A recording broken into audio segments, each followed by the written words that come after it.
प्यारा दोस्तों, पाण ॻाल्हि कंदासीं किताब जी अहमियत या किताब दोस्ती ते। अवां पंहिंजे आस पास ऐं पंहिंजे इलाइक़े में ॾिसो, जेकी किताब पढ़ंदड़ आहिनि, जेकी किताब सां प्यार कनि था, उन्हनि में ऐं किताब खां परे रहंदड़ में अवां खे साफ़ फ़र्क़ु नज़र ईंदो। किताब पढ़ंदड़ जी शख़्सियत में निखार हूंदो, उन जे ॻाल्हाइण मिलण कमु करण जे अंदाज़ बि निरालो हूंदो। अहिड़ा शख़्स केॾी ब्रश हुजे, केॾो बि मजमो हुजे, उन में अलॻि ऐं ज़ाहिर ॾिसण में ईंदा। चंड वांगुरु चमकंदड़, शफ़ीक, ज़िम्मेवार हूंदा। जंहिं टाइम में टेलीविज़न न हुई, मोबाइल अञा न हुई, उन वक़्तु इंसान खे ॼाण ऐं शऊर ॾियण जो वाहिद ज़रियो किताब हुयो। वक़्तु गुज़रण सां गॾु जदीद शयुनि अचण सां किताब जी अहमियत ते को बि असर न पियो आहे। अॼु बि किताब जी अहमियत आहे। किताब जो को बि अल्टरनेटिव न आहे। किताब जी तमामु वॾी अहमियत आहे। सुठा किताब, सुठो मेंटोर जहिड़ी अहमियत किताब जी बि आहे। पाण खे तब्दील करण लाइ किताब पढ़ंदड़ खां सिखणु घुरिजे, उन्हनि जे वेझो रहणु घुरिजे, उन्हनि खां सलाह मशवरो वठणु घुरिजे। ख़ासि तौर ते अहिड़ा किताब पढ़णु घुरिजनि जंहिंजो मुख़्तलिफ़ ज़बानुनि में तर्जुमो थिए थो, जेकी बार बार पब्लिश थियनि था, जन ते नोबल इनाम मिली चुका हुजनि। साॻे नमूने कामयाब माण्हुनि जी ज़िंदगी ते लिखियल नायाब किताब पढ़णु घुरिजनि।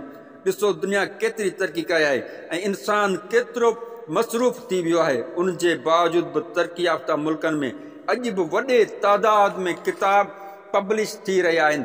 तरक़ी याफ़्ता क़ौमनि जी तरक़ी जो राज़ बि किताब आहिनि। नौजवाननि खे पंहिंजे सब्जेक्ट सां गॾु सेल्फ डेवलपमेंट जा किताब ज़रूरु पढ़णु घुरिजनि। किताब सां जेका सम्झ ऐं ॾाप मिले थी, उन सां अव्हां जी शख़्सियत ठहे थी, अव्हां जी ज़िंदगी आसान ऐं ख़ूबसूरत थिए थी। सही ग़लति सम्झण जो शऊर किताब मां मिले थो। इंसान फुज़ूल ऐं अजाइब ॻाल्हियुनि ऐं मसइलनि में नथो फासे। पंहिंजे मेंटोर या किताब पढ़ंदड़ खां सलाह वठो।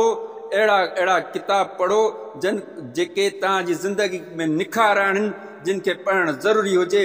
बहितर ॻाल्हि हीअ आहे त इंसान तमामु घणो मसरूफ़ हूंदे बि, अहिड़ी सूरत हाल हूंदे बि, त उनखे सफ़र जे दौरान किताब पढ़णु घुरिजनि।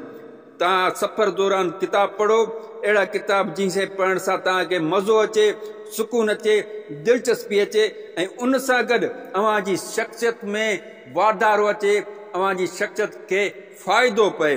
सिर्फ़ु सुकून ऐं मज़ो न, पर अव्हां जे अंदरि का तब्दीली बि अचे। चवंदा आहिनि, फुज़ूल आहे ज़िंदगी जंहिं में किताब न हुजे। बेकार आहे उहो ॾींहुं जेको किताब खां परे हुजे। अहिड़ो शख़्स ऐं अहिड़ो इदारो बि बेकार आहे जेको किताब खां परे हुजे।